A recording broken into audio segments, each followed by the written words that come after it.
Hey YouTube, I'm going to show you a trick that may save the rest of all of your years of trying to figure out how to support your tomatoes. If you're like us and you grow tomatoes in sort of a windy area, you know how hard it is to find something that will hold them up and not get blown over in the wind. And I found this idea about 11 years ago. We've used it ever since, and it's super simple. It can be built with probably materials that you can find pretty easily, and you never have to worry about your tomatoes falling over again. Problem solved. Let's check it out.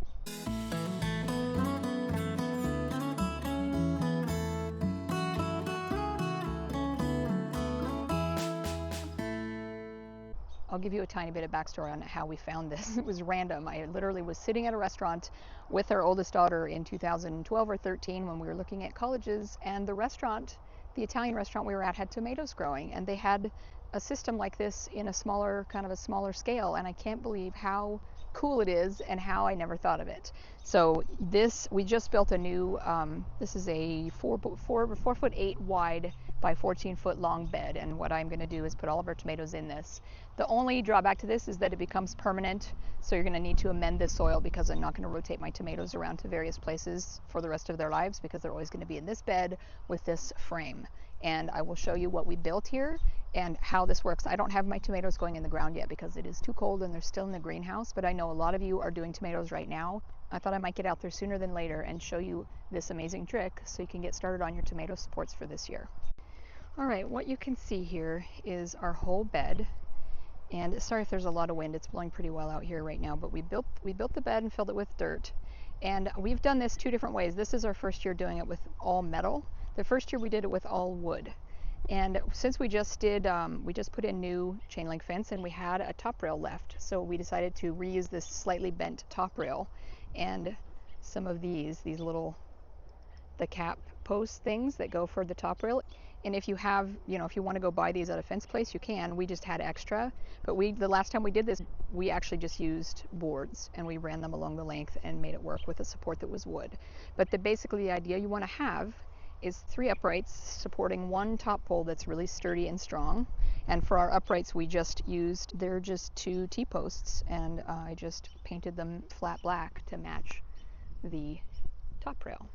What you do, and I'll show you how this works, you get these in the ground, and I've got it in the middle of my bed like this, and we attach them down below we just screwed them onto the boards. But in the past we used brackets, and we just did an upright board right here and bracketed it right to this assembly and came up and made this same setup. So basically you're going to have what looks like a nice top rail above your bed like this.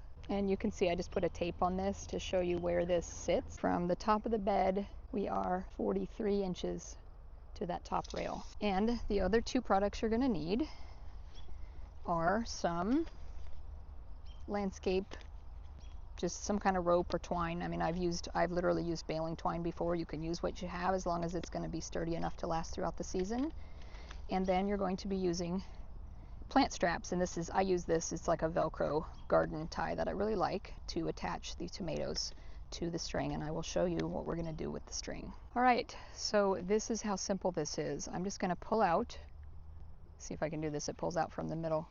And again, this is the second time we've done this, and you can use whatever materials you have. You can get as fancy or as basic with this as you want, but the point is to have a sturdy upright where you're going to be having string, and the string is going to go over the top. And I wish I could show you this with tomatoes, but I wanted to get an early start on this to show you because I know everyone's getting ready to put their tomatoes in the ground now, even though I'm not. Mine are still in the greenhouse. So string goes up over the top of your support like that and comes down on both sides because I'm going to plant tomatoes on both sides. There's going to be one there and one here. So at the outer third of this bed is going to be tomatoes going down both sides of this support. For each one at the bottom, you're going to plant the tomato in the ground, like say right there, and I'm just going to take this string and tie a fairly loose sort of a loop around the bottom of the tomato plant. So we're going to have it tied around the bottom of the tomato plant there. Not tight because you don't want to strangle the plant as it grows. It's just something that it's kind of holding on to. And then same thing on this side. So you're going to cut this string, and it's going to be different for every setup, but cut your string so that you have enough to go down to the tomato and then also tie a loop. So you're going to cut, I'm going to cut mine about that long. And then once I put tomatoes here, we're going to tie them to that string. So your string, as they're tied to the tomatoes, the string makes basically an A-frame going up and over. And then all you're going to do as your tomato grows and you pinch out your little lateral sucker shoots and all that, so you have that main stem of the tomato growing up, you're going to take this Velcro strap plant tape or whatever ties that you like to use to support your plants. So what I do after I have this tied around the plant at the bottom, and I wish I had a way to make an example of a plant here, but I didn't think ahead that far. So we're going to just tie this and pretend like this is your plant down at the bottom. And as that is held by each plant, you're going to take your tape and just keep that tomato, the main stem of the tomato as it grows, I just keep tying it to this string. And it contains it going up. And they'll grow up as high as this. If you have tomatoes that get really tall, you could make this taller if you wanted. And then you don't end up with tomatoes that blow over in the wind. And you can reach in and pick from inside or outside your tomatoes as they grow. And the other thing that is really cool about this particular setup for us who live in the north, and we end up with frost way sooner than we like, and I end up with green tomatoes that aren't ready before the weather is too cold, this becomes a perfect A-frame that you can drape clear plastic over in the fall. And then I get like, say, a 20-foot by, however long, however high. Make sure that you have enough to make basically a tent over this with your clear plastic. It becomes its own sort of hoop house, and it covers, you'll put clear plastic down to both sides, and I just hold it down with a rock or a brick or whatever. I'll hold it with the wind so the wind can't get it off. You can staple it to the wood if you want. I've done that in the past. And come up to here, and then I'll just put a little, another piece of plastic across this front opening. And I have picked tomatoes that way right up until Thanksgiving here, which is well into like our cold season.